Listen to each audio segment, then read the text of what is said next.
tuko tayari kuitikia mwaliko wa Bwana, maana ametualika sisi wote ili tukaweze kuirithi ule ufalme wa mbinguni. Ametuandalia makao na ametualika sisi wote kama wanawe tuweze kuingia katika ule mwaliko ambao ametuandalia. Ama tutakosa tutakapoalikwa pale na tukosekane kufika katika ule mwaliko.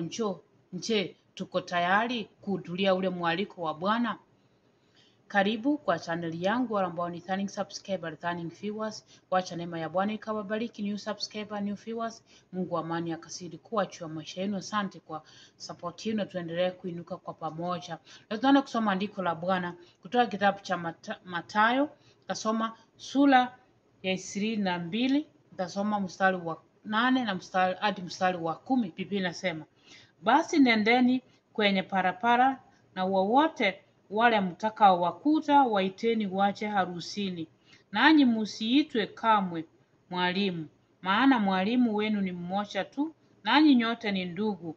Wala msimuite mtu yeyote baba hapa duniani, maana baba yetu ni mmoja tu aliye mbinguni. Narudia tena, basi nendeni kwenye parapara na wote wale mtakao wakuta waiteni waje harusini, nanyi msiitwe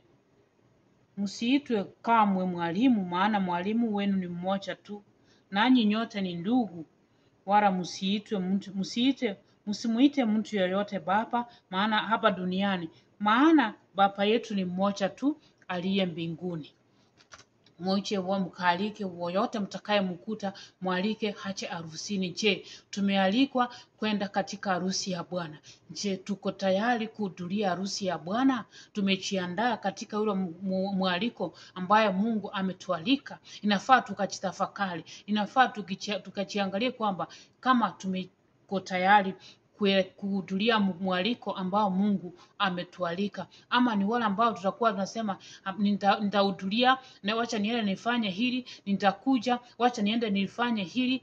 Hakika unapata masaa yameenda na kabla haujafika kwenye mwaliko wa Bwana. Maana tunapokuwa katika ulimwengu ni vitu vingi vinavyotufanya tunachelewa kuhudhuria katika mwaliko wa Bwana. Tunachelewa hata tunasahau kwamba Mungu inafaa tukamtumikie, inafaa tukatende jinsi apendavyo. Tukajiulize sisi kama wanadamu, mwaliko wa Bwana tumealikwa kuhudhuria harusi ya Bwana.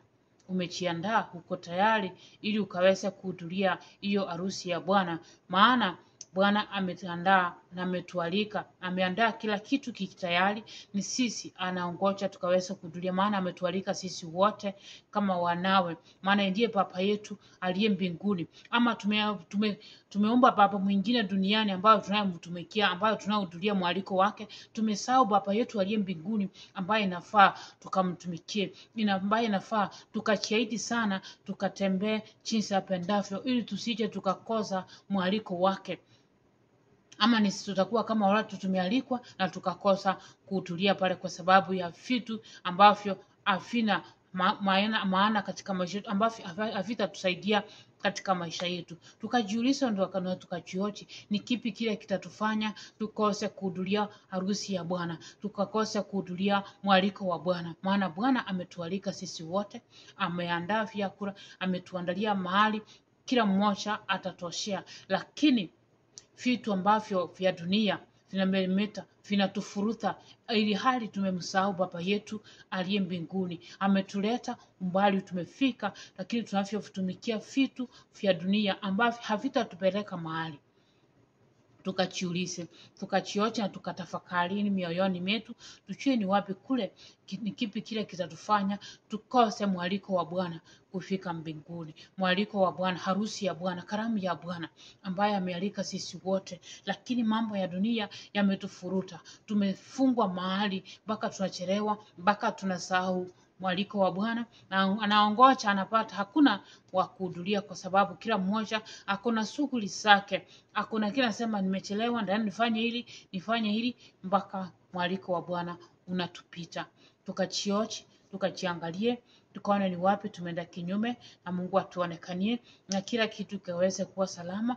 Mwaliko wa Bwana usije ukatupite, bali heri mambo ya dunia yakatupite, lakini mwaliko wa Bwana tukaweze kuhudhuria harusi yake, tukaweze kusimama katika ile harusi, karamu ya Bwana ambaye ameandalia watoto wake, ambayo ni sisi, ili tusije tukakose ule ufalme wa mbinguni kwa sababu ya mambo ambayo hayatatusaidia, mambo ya kidunia ambayo yatatupeleka mahali papaya. Na Mungu wako pale anatusii, anatuomba, anatungoja tukaweza kuhudhuria karamu yake.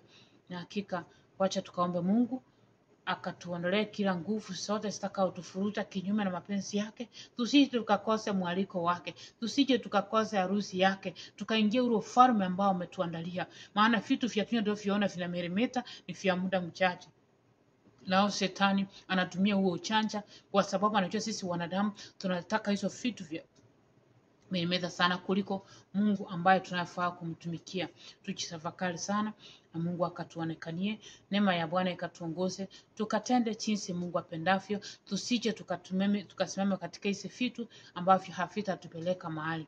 Wacha Bwana akasema pamoja nasi, wacha tukaombe Mungu tukaweze kupata nguvu na mwelekeo wa kusimama bila kutingishika, tukiwa kwamba harusi ya Bwana lazima nihudhurie, karamu ya Bwana lazima niende. Sitakuwa na vitu ambavyo vitanisuia, sitakuwa na vizuizi vyovyote ambavyo vitanifanya nikaweze kukosa mwaliko wa Bwana. Tukakemea hiyo roho ya kutufanya tukaweze kukosa harusi ya Bwana, tukakemea hiyo vitu vya kuinuka ili vikatusuie tukose kupokea baraka za Bwana katika maisha yetu, na hakika tutaona mema, tutaona mambo makuu, tutainuliwa, tutawekwa kiwango kingine. Bwana anatuita, anatusii, maana hakuna baba mwingine hapa duniani, yeye tu baba mmoja tuliye naye aliye mbinguni, ambaye ni baba yetu. Nafaa tukamtumainie, nafaa tukatembee jinsi yapendavyo, tukasimame kati na mapenzi yake, na vila vitu katika ulimwengu atavifanya viwe sambamba katika maisha yetu. Maana tukapomtumainia hawezi tuacha, hawezi tuipisha, bali atakuwa upande wetu kila wakati, na tutaona mema yake yale ametuandalia, na atatuinua. Baraka zetu zote tutazipokea kupitia kwake. Simama katika mwaliko wa Bwana, usije ukakose mwaliko wa Bwana, bali ukasimame na ukatende jinsi Mungu apendavyo. Bwana akawabariki, neema ya Bwana ikawa